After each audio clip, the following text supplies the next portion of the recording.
Rx7 Series 6. This car has not been started 8 years. Now, we've come to realize the fuel pump is seized, there's no clutch, and spark plugs are all closed up. Okay? So what we've done, we don't have the parts for it yet. So we got another fuel pump. We've hot wired it into the system.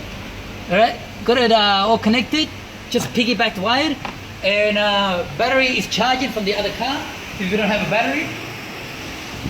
Ready to start. We've all lubed up. We have lubed up as much as we can inside, and we're about to attempt our first start. Okay, Mackie. Okay. Ready? Yep. Oh! Oh! Oh! Yes! Yes!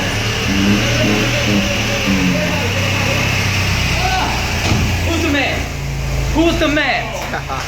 Automania garage, baby. Check it out, check it out. This car has not been registered since 2009, hasn't been driven for 8 years. Mazda, baby, Mazda. Oh! Who is the man?